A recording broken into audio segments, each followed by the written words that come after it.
John Fitzgerald Kennedy was the 35th President of the United States and was preceded by President Eisenhower. JFK graduated from Harvard in 1940. Before becoming president, JFK was a naval leader in World War II. JFK was a very charismatic president, and he had the trust of the American people. He, much like Truman, was a believer in the containment of communism. Once he was put in office, he made it very clear that he would continue to support the government of Diem in South Vietnam. He also believed in the domino theory, so if communism was touching a country, then he believed that country would become communist too.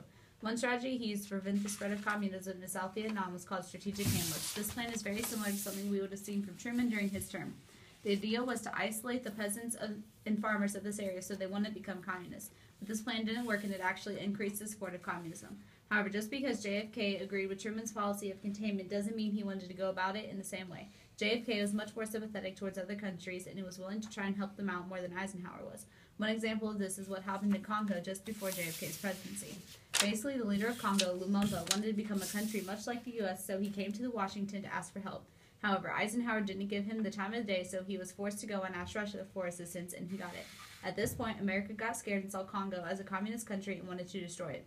But Kennedy didn't see it this way and was willing to help the struggling nation once he took office. So Eisenhower arranged for Lumumba to be disposed of before Kennedy took office. This plan was successful and took place only 3 days before Kennedy's inauguration. Once he had learned what happened, JFK was shocked and very upset.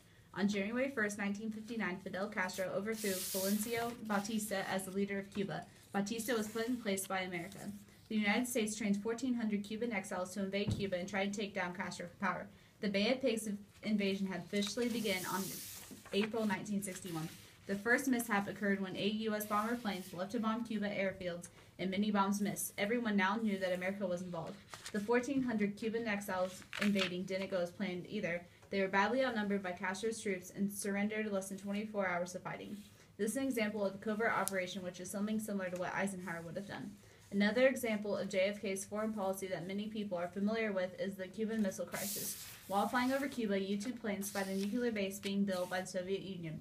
This caused panic to break out in America because with the nuclear base so close to our nation, Russia could easily launch bombs at us and destroy us. For 13 days, relations were tense as we got closer to nuclear war than we ever had before. Thankfully, an agreement was reached between our nations, preventing us from destroying each other. This is very important and had a movie named after it called The Missiles of October. The Berlin Wall is a very important symbol of the Cold War. The people that lived on the east side of the wall struggled to survive. They wanted to escape to the west side of Berlin because the Soviets were on the east side, but it was impossible because of the mines between the two parts of the city.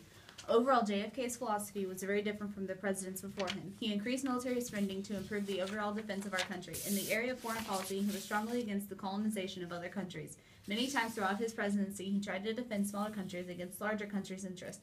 However, he was also very good at taking advantages of other countries, but wording it to make it sound like he wasn't doing anything wrong.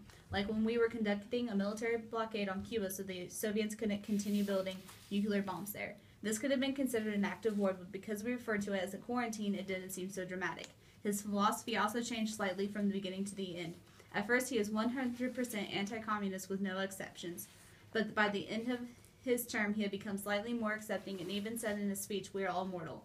He didn't necessarily agree with communism, but he was able to deal with it. When comparing JFK's foreign policy to Truman and Eisenhower, he doesn't seem to be more like one than the other. Sometimes he conformed more to Truman's idea of containment, and other times he seemed to use Eisenhower's covert operations. He just used whatever he thought was best for the situation.